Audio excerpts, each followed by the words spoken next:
Uma vida com propósito. 21º dia. Protegendo sua igreja. Vocês foram unidos na paz por meio do Espírito. Portanto, façam todo o esforço para continuar desta maneira. Efésios 4:3. Acima de tudo, deixe que o amor dirija a vida de vocês, porque assim toda a igreja permanecerá unida em perfeita harmonia. Colossenses 3:14. É sua função proteger a unidade de sua igreja.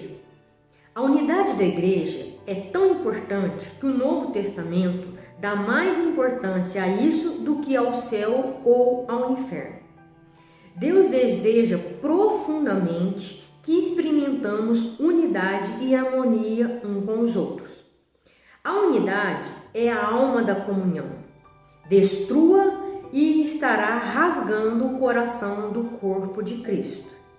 É a essência, o âmago de como Deus pretende que experimentemos a vida conjunta na igreja. Nosso modelo supremo de unidade é a Trindade. O Pai, o Filho e o Espírito Santo são totalmente unidos em um. O próprio Deus é o maior de todos os exemplos de amor sacrificial, altruísmo e harmonia perfeita. Assim como qualquer pai, nosso Pai Celestial tem prazer em ver os filhos em harmonia uns com os outros. Em seus últimos momentos, antes de ser preso, Jesus orou apaixonadamente pela nossa unidade.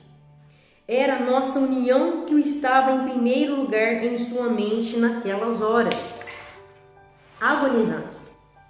Isto mostra a importância do assunto. Nada na terra é mais valioso para Deus que a sua igreja. Ele pagou o mais alto preço por ela e a quer protegida, especialmente dos danos devastadores causados pelas divisões, conflitos e discordâncias. Se você é parte da família de Deus, é sua responsabilidade preservar a unidade do local em que você congrega. Você foi encarregado por Jesus de fazer todo o possível para preservar a unidade, proteger a comunhão e promover a harmonia na sua igreja e entre todos os crentes. A Bíblia diz: façam todo o esforço para conservar a unidade do Espírito pelo vínculo da paz. Como podemos fazer isso?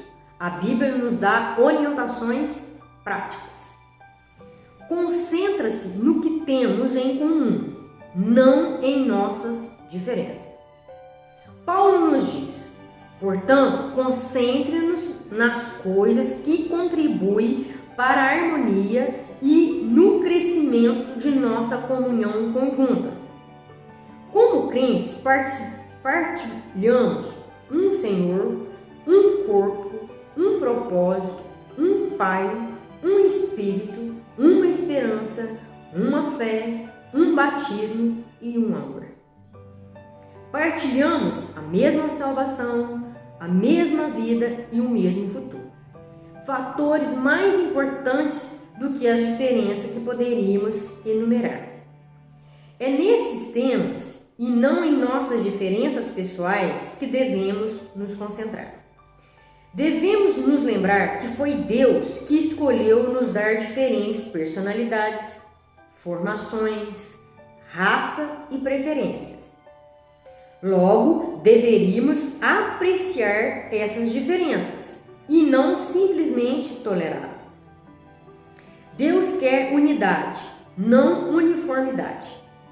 Mas, para o bem da unidade, não devemos deixar que nossas diferenças nos dividam jamais. Precisamos nos manter concentrados no que mais importa. Aprender a amar uns aos outros como Cristo nos amou e cumprir os 5 propósitos de Deus para cada um de nós e sua igreja. O conflito é normalmente sinal de que o foco foi desviado para assuntos menos importantes. Coisas que a Bíblia chama de assuntos controvertidos.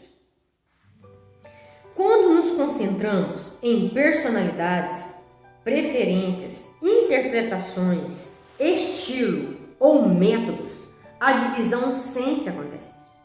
Mas se nos concentrarmos em amar uns aos outros e em cumprir os propósitos de Deus, chegamos à harmonia. Paulo implorou por isso: irmãos, em nome de nosso Senhor Jesus Cristo, suplico a todos vocês que concordem uns com os outros no que falam, para que não haja divisão entre vocês, antes que todos estejam unidos num só pensamento e em um só parecer. Seja realista em suas expectativas. Uma vez que você tenha descoberto como Deus quer que seja a verdadeira comunhão, é fácil ficar desanimado pela disparidade entre o ideal e o real em sua igreja. Você deve amar apaixonadamente a igreja, a despeito de suas imperfeições. Ansiar pelo ideal enquanto criticar o real é sinal de imaturidade. Em contrapartida, conformar-se com o real sem lutar pelo ideal é passividade. Maturidade é conviver com essa tensão. Outros crentes irão decepcioná-lo e desiludi-lo, mas isso não é desculpa para deixar de congregar com eles. Eles são a sua família, mesmo quando não agem desse jeito. E você não pode simplesmente abandoná-los. Em vez disso, Deus nos disse: sejam pacientes uns com os outros, fazendo concessões às faltas dos outros por causa do amor que há entre vocês. As pessoas ficam desiludidas com a igreja por muitas razões compreensíveis. A lista pode ser bastante longa: conflitos, mágoas, hipocrisia, negligência, mesquinharia, legalismo e outros pecados. Em vez de ficarmos abalados e surpresos, devemos lembrar que a igreja é feita de pecadores de verdade, inclusive nós mesmos. Por sermos pecadores, magoamos uns aos outros, às vezes intencionalmente e às vezes sem querer. Mas, em vez de deixarmos a igreja, precisamos ficar e solucionar o que for de alguma forma possível. A reconciliação não é evasão, é a estrada para um caráter mais forte e para uma comunhão mais profunda. Divorciar-se da igreja ao primeiro sinal de decepção ou desilusão indica imaturidade. Deus tem coisas que quer ensinar a você e a outros também. Além do mais, não há nenhuma igreja perfeita para onde escapar. Toda igreja tem seu próprio conjunto de fraquezas e problemas, e você logo ficará novamente desapontado. Groucho Marx era famoso por dizer que não gostaria de pertencer a um clube que o aceitasse como sócio. Se uma igreja deve ser perfeita para satisfazê-lo, essa mesma perfeição irá excluí-lo dentre os seus membros, porque você não é perfeito. Dietrich Bonhoeffer, ministro alemão, que foi martirizado por resistir aos nazistas, escreveu o clássico livro sobre comunhão, Life Together, a vida em conjunto. Nele, ele dá a entender que a desilusão com a igreja local é algo bom, porque destrói nossas falsas expectativas de perfeição. Quanto mais rápido renunciarmos à ilusão de que uma igreja deve ser perfeita para que amemos, mais rápido deixaremos de fingir e admitiremos que somos todos imperfeitos e precisamos de graça. Este é o início da verdadeira comunidade. Toda igreja deveria afixar uma placa: pessoas perfeitas não precisam entrar. Este é um lugar somente para os que admitem ser pecadores, precisam de graça e querem crescer.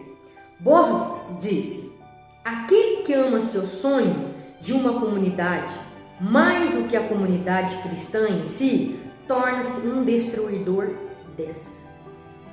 Se não dermos graças diariamente pela congregação cristã onde fomos colocados, mesmo quando não há nenhuma grande experiência, nenhuma riqueza a ser descoberta, mas apenas muitas fraquezas, pouca fé e dificuldades. E se ao contrário, continuarmos nos queixando de tudo quanto é relés e insignificantes, então impedimos que Deus permita a nossa congregação crescer. Prefira incentivar a criticar. É sempre mais fácil ficar de lado e atirar pedras naqueles que estão servindo do que se envolver e contribuir. Deus nos adverte repetidamente que não critiquemos, comparemos ou julguemos uns aos outros. Quando você critica o que o outro crente está fazendo na fé e com sinceridade e convicção, está interferindo nos assuntos de Deus. Que direitos você tem de criticar o servo de alguém? Somente Deus pode decidir se ele está fazendo o que é certo. Paulo acrescenta que não devemos julgar ou desprezar crentes com convicções distintas da nossa. Por que então você critica as ações de seu irmão? Por que tenta fazer com que ele pareça pequeno?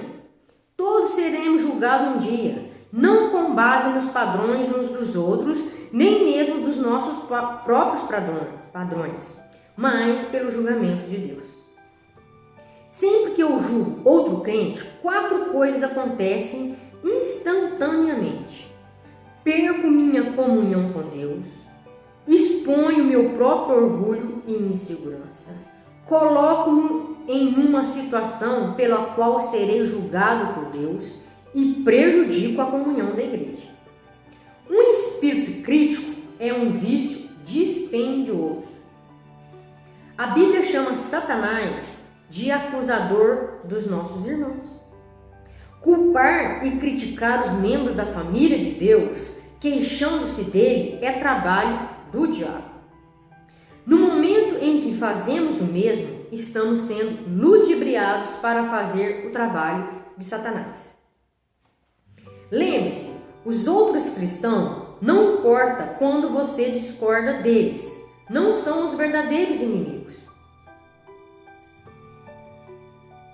Todo o tempo que desperdiçamos comparando ou criticando outros crentes é um tempo que deveríamos ter usado na edificação da unidade da congregação. A Bíblia diz: estejamos unidos no emprego de toda a nossa energia para nos harmonizarmos uns com os outros, ajudando os outros com palavras encorajadoras, não os colocando para baixo, por lhes apontar as faltas.